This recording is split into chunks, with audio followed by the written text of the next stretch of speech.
아멘. 어, 지금 읽었던 이 시편의 저자 어, 다윗으로 추측한다고 말씀을 주셨는데요. 저희가 삶 속에서 다윗과 같이 수월의 줄이 나를 두르고 고통 속에 계속 빠져나오지 못하고 환난과 슬픔을 만났을 때 이런 때가 찾아옵니다. 이때가 가장 중요한 때입니다. 행복하고 즐겁고 감사할 때 복음 누리는 거는 어떻게 보면 복음을 누린다라고 알기가 어렵습니다. 근데 진짜 슬픔을 만나고 문제를 만나고 환난을 만났을 때 그때 과연 복음을 누리는가 못 누리는가, 그거에 따라서 복음이 개인화 됐는가 안 됐는가를 알 수 있습니다. 다윗은 자기의 자녀 압살롬이 쿠데타를 일으켜 가지고요, 도망을 치고 있는 이 상황과 현실 속에서 여호와께서 내 음성과 내 기도를 들으심으로 내가 주를 사랑합니다. 어떻게 보면 하나님을 원망해야 할 그 시간표 속에, 그 수월의 고통 속에서, 환난과 슬픔 속에 완전히 딱 잡혀가지고 무너지기 딱 좋잖아요. 자녀가 그런 일을 저질렀잖아요. 그럼 그때 비통에 잠기고 애통함에 잠기고 감정에 잡혀가지고 무너지기 너무 좋은 타이밍이잖아요. 그때 무너져도 사람들이 뭐라고 안 한단 말이에요. 오히려 공감하고 이해하지. 얼마나 힘들까. 내가 저 문제 맞았으면 나도 저거보다 더 심하게 무너졌을 텐데 하고 주변의 사람들이 인정할 수밖에 없을 만큼 다윗은 어마어마한 환난과 수월 가운데 있었습니다. 그런데 다윗은 이때 복음을 누리는 겁니다. 그 환난과 어려움과 외로움과 완전히 인생을 망했다고 생각하는 그때 내가 여호와께 기도하였더니 내 음성을 들으시고 그런 그 여호와를 내가 사랑합니다. 좋은 일이 생겨서 내 자식 잘 키워주셔서 문제 없게 해주셔서 여호와를 사랑합니다가 아니라요, 그냥 다윗은 하나님과 기도하고 하나님께 간구하고 하나님께 함께 할 수 있다는 이것에서 감사를 드리고 그 하나님을 사랑하고 있는 거예요. 이게 복음을 진짜 누리는 삶입니다. 혹시 여러분에게 사람들에게 말 못할 문제, 어려움, 지속 반복되는 갈등이 있다면요, 그때 복음을 누려보셨으면 좋겠습니다. 그때 입술에서 고백하는 주는 그리스도이시며 살아계신 하나님의 아들이십니다. 이렇게 고백을 하면 응답이 와야 되잖아요. 그 응답이 어떤 응답입니까?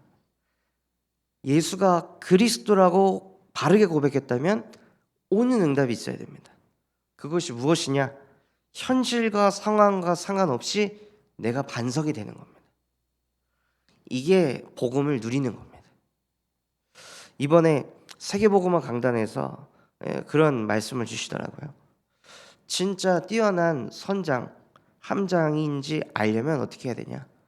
풍랑을 만나보면 이 선장이, 이 함장이 뛰어난 사람인지 아닌지 알 수 있다 라고 말씀하시더라고요.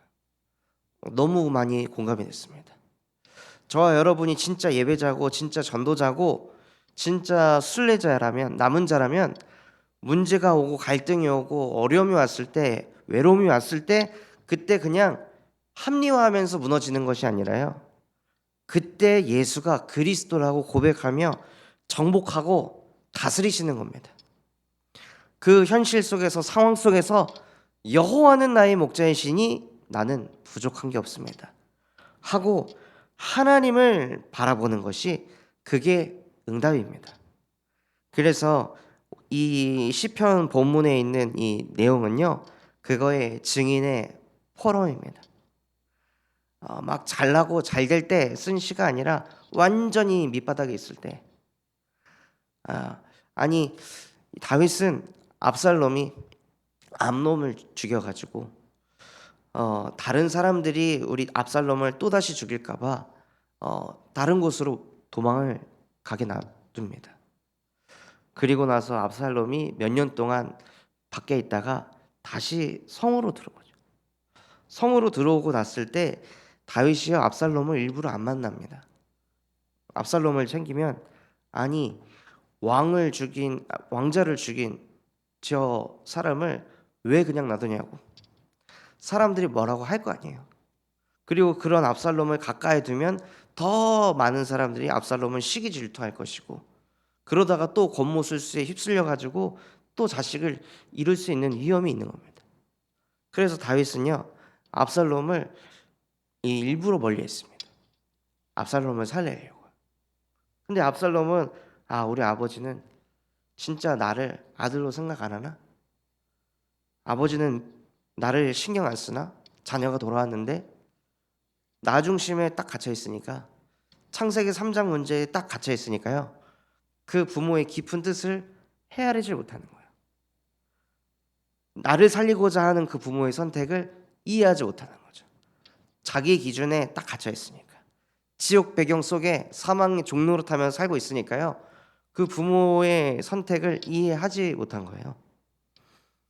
그렇게까지 다윗이 압살롬을 품었는데 그 압살롬이 다윗을 죽이려 했습니다.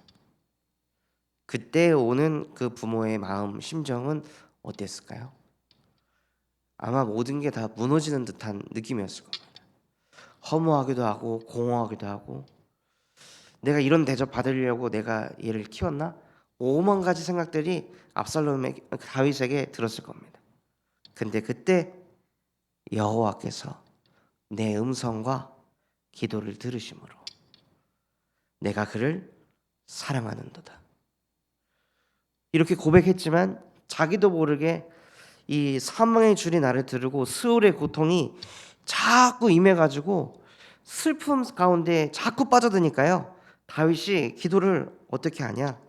내가 여호와의 이름으로 기도하기를 여호와여 주께 구하오니 내 영혼을 건지소서 하였도다 하고 그냥 자기 영혼이 그 수월 가운데 그냥 떨어지는 거, 슬픔 가운데 그냥 쭉 빨려드는 거를 그냥 냅두는 게 아니라요. 여호와께 기도하면서 나를 그 수월 속에서 건져주소서 하고 다윗은 여호와께 기도했습니다. 왜냐? 아무리 내가 수월 속에 있어도 아무리 내가 환난과 슬픔 속에 있어도 내가 여호와께 기도하면 여호와께서 내 기도를 들으시고 나를 그 속에서 해방시키실 줄 믿습니다. 이것에 대한 믿음이 다윗에게 있었던 거예요. 이게 어마어마한 하나님의 자녀가 가진 신분과 권세입니다. 예수 이름으로 기도할 때 우리가 어떤 상황 속에 있어도 예수 그리스도께서는 우리를 건져내실 수 있는 그리스도이십니다. 구원자이십니다. 전능자이십니다. 그분이 우리와 항상 함께 하십니다. 그래서 그 하나님이 우리에게 말씀을 주셨는데 그 말씀을 우리가 딱 붙잡을 때 무슨 축복이 따라오냐? 언약적 축복이 그때부터 따라오기 시작하는 겁니다. 어떤 상황 속에서도 나를 해방시키실 수 있는 그 하나님이 나와 함께 하시면서 우리에게 축복을 주셨습니다. 너로 말미암아 모든 족속이 복을 받게 될 것이다 하고 하나님께서는요 저와 여러분에게 어마어마한 축복을 부어주셨어요. 그래서 그 슬픔, 환난 이 속에 딱 잡힐 게 아니라요 나는 복의 근원입니다 하고 그냥 차고 올라가는 거죠. 이 문제가 언제 해결되지가 아니라 나는 복의 근원입니다. 이 문제, 상황, 갈등, 어려움이 있는데 하나님 나를 통해 나와 똑같이 이 문제, 상황, 갈등이 무너져가는 사람들을 살릴 나는 복의 근원입니다 하고 그냥 고백하면서 치고 나가는 거예요. 정복하고 다스리는 겁니다. 그래서 이것을 잊지 말고 마음에 새기고 손목에, 문설주에, 미간에 계속 각인하라고 하셨습니다. 그 상황, 현실 바뀌는 거 쳐다보지 말고 하나님이 주신 언약을 계속 마음속에 각인, 뿌리, 체질시키라고 말씀하셨습니다. 그래야 그 언약의 여정을 걸어갈 때요, 꿈의 여정을 걸어갈 때 진짜 문제가 찾아왔을 때 그 문제보다 내 영혼 속에 각인된 언약의 말씀이 더 커 보입니다. 어, 어저께 현장에 갔는데요. 이 한 전도자분이 정말 이 다윗처럼 많은 어려움 속에 계시더라고요. 남편분도 뭔가 좀 마음이 조금 상하면 다 뒤집어 엎어버리고, 그리고 본인이 이렇게 좀 이 땅을 가지고 있었는데 그 땅도 자기 친척이 자기 명의로 뒤에서 싹 다 바꿔놓고, 그런 막 여러 가지 오만 일들을 다 겪고 계신 거예요. 그래서 너무 힘들다고 그렇게 이제 말씀을 하시더라고요. 어떻게 해야 될지 모르겠다. 그래서 어, 이때입니다.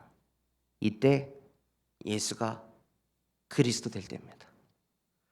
다른 방법이 아니라 지금 복음을 누릴 때입니다. 그런 생각, 그런 환란, 그런 문제 자꾸 곱씹으면 당신이 죽습니다. 그러나 예수님께서 그리스도가 되시면 반석이 되시잖아요.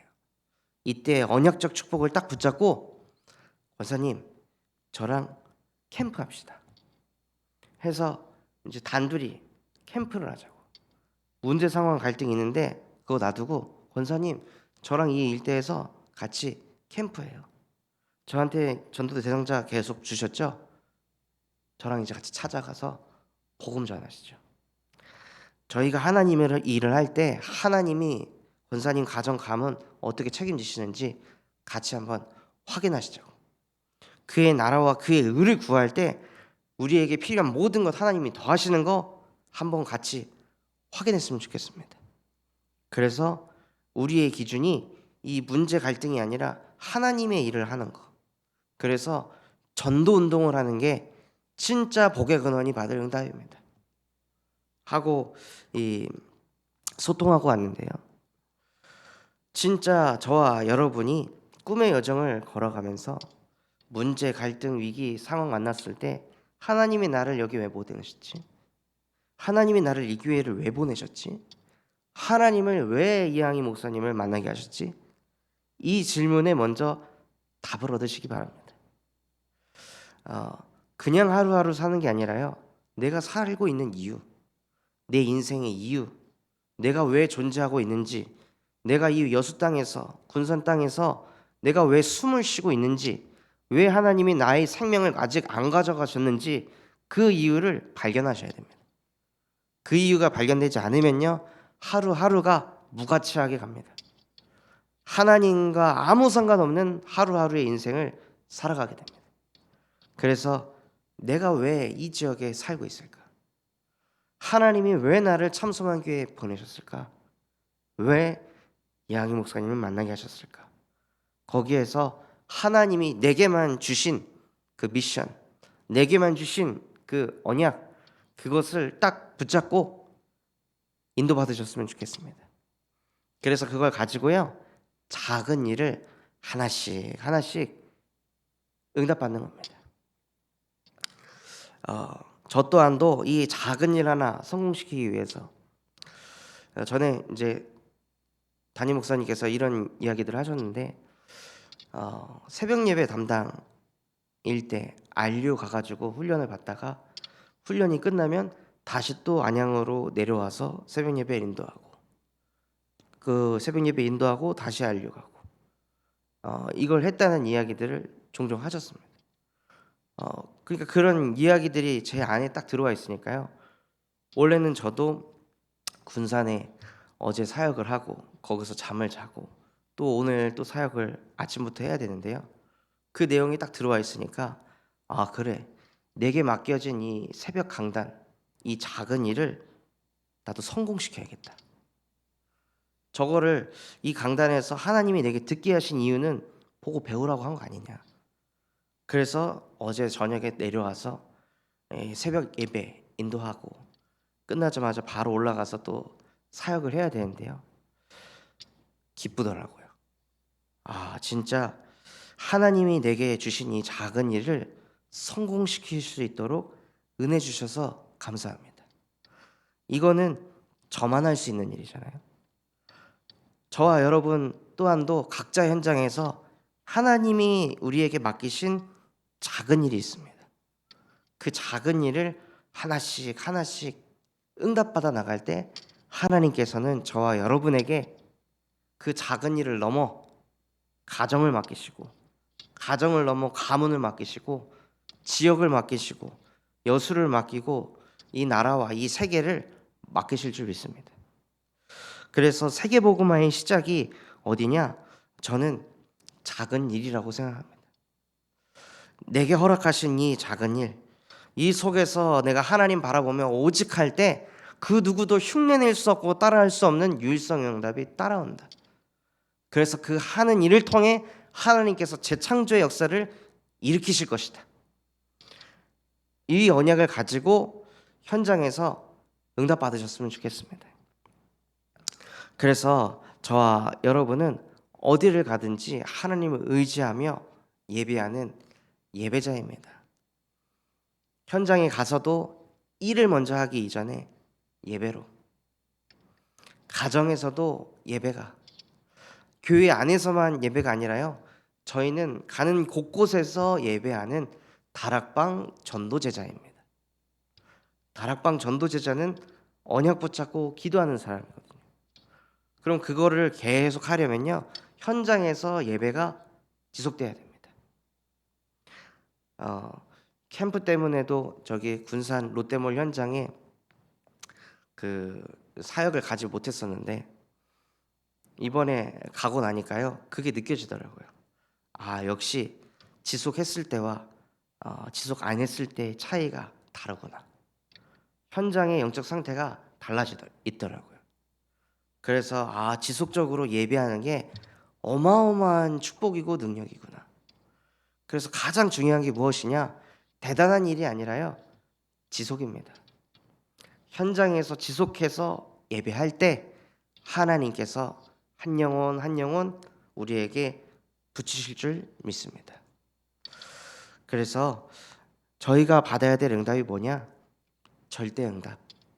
하나님이 하시는 그 호세후의 응답을 허락하실 줄 믿습니다. 내가 있는 현장에서 예배하는 것이 호남을 살리는 길입니다. 그래서 하나님, 나는 오늘도 호남 세계 후대 살리기 위해 하나님 앞에 예배합니다. 나의 예배를 받아주시옵소서. 여호와여, 내 음성과 내 간구를 들어주시옵소서 하고 기도하시면서 정말로 하나님의 응답을 실제 받는 증인 되시기를 예수 그리스도 이름으로 기도하도록 하겠습니다. 저희 받은 말씀 가지고 합심해서 기도하도록 하겠습니다. 하나님, 정말로 나의 상태가, 나의 상황과 현실이 다윗과 같이 밑바닥에 있을지라도 그때 복음을 누리게 하여 주시옵소서. 그때 예수가 그리스도 되심을 실제 체험하는 증인이 되게 하여 주시옵소서. 그래서 그 복음을 가지고 만복의 근원이 되어서 나로 말미암아 호남 세계 후대가 살아나는 것을 실제 보는 증인 되게 하여 주시옵소서. 또한 우리 시대적인 전도자 류광수 목사님과 담임 목사님에게 성령의 충만함과 오력을 더하여 주시옵시고, 오늘 진행되어지는 군산 수요예배를 하나님이 축복하여 주시옵소서. 그럼 마음과 중심을 담고 우리 합심해서 기도하겠습니다.